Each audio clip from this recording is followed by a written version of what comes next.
그저 삶이 무탈하게 흘러갔으면 좋겠다고 생각한 날이 많았다.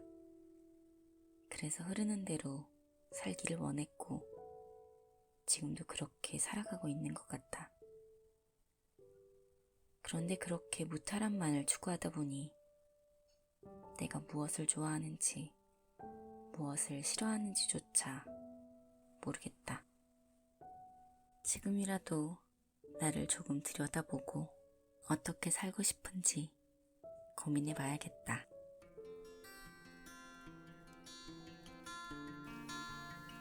노인 안도미우지음 송현종 옮김 5월 9일 출판 83페이지. 왓이 아닌 하우. 어떤 일을 하고 싶냐는 질문에 네일아트 전문가가 되고 싶다라든가 최소 소믈리에가 될 거야 라며 구체적으로 대답할 수 있는 사람이 얼마나 될까. 아마도 대부분은 무엇을 해야 할지조차 모른 채 망설이고 있을 것이다. 내가 무엇을 하고 싶은지 잘 모르겠다라고 말하는 사람일수록 어떤 일 하나를 정하면 마치 평생 그 일만 해야 하는 것처럼 거창하게 생각하는 경향이 있다. 그래서 그런지 부담감이 커서 아예 첫걸음조차 떼지 못하는 경우가 많다.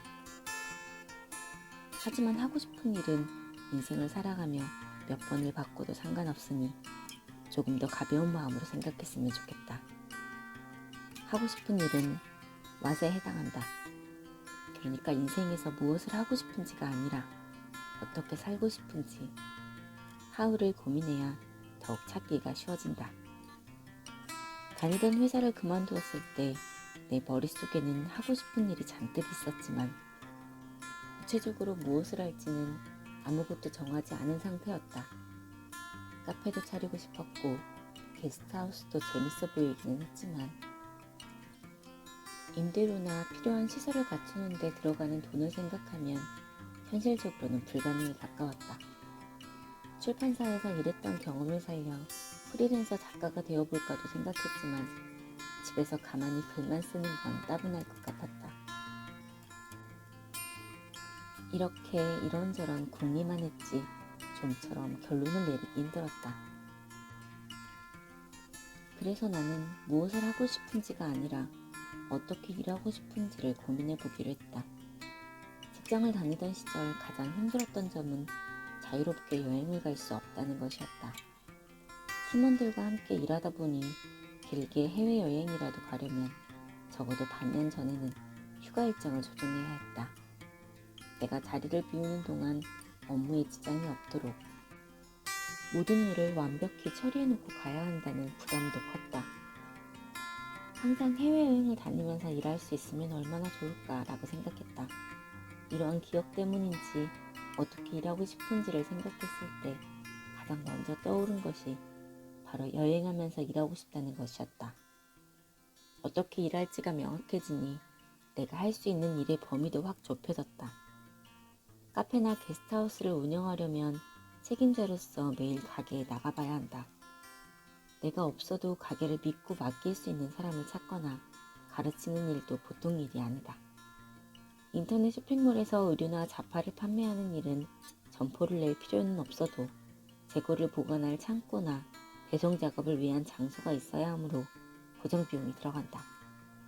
이렇게 불가능한 일들을 하나씩 지우다 보니 결국 남은 건 컴퓨터와 스마트폰만 있으면 할 수 있는 일밖에 없었다. 이 조건만 충족하면 책 집필이나 컨설팅처럼 지적 생산과 관련된 일이 아니더라도 무엇이든 하겠다고 마음먹었다. 자신의 인생에서 가장 소중한 하우를 우선시한 덕분에 여행을 다니면서 일도 할 수 있는 새로운 근로 방식이 생겨난 셈이다. 하우를 확실히 정하고 나면 자신의 이상과 맞는 일, 맞지 않는 일을 선택하기가 훨씬 수월하다. 예전에 빈집을 활용해 어린이집을 만드는 프로젝트 의뢰가 들어온 적이 있다.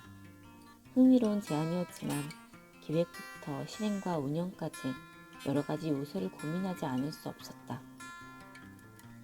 여행하며 일하는 것이 가능한가라는 하우의 관점에서 생각했을 때 고정된 장소에서 운영을 책임지는 일은 못해도 프로젝트를 기획하고 아이디어를 내는 일까지는 할 수 있겠다고 판단했다. 결국 나 대신 유아교육 사업을 하는 친구를 소개하기로 하고 프로젝트 의뢰는 거절했지만, 이처럼 일을 선택하는 기준이 분명하면 할지 말지에 대한 판단도 빨라진다. 또 자신만의 하우가 확고하면 자연스럽게 그에 어울리는 일이 들어오기도 한다.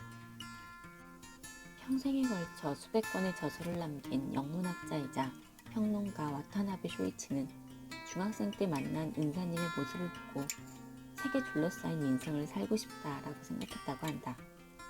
이는 곧 그의 인생을 관통하는 하우가 되었고, 이러한 생각을 바탕으로 쓴 책인 지적으로 나이 드는 법은 아직도 많은 사람에게 큰 사랑을 받고 있다.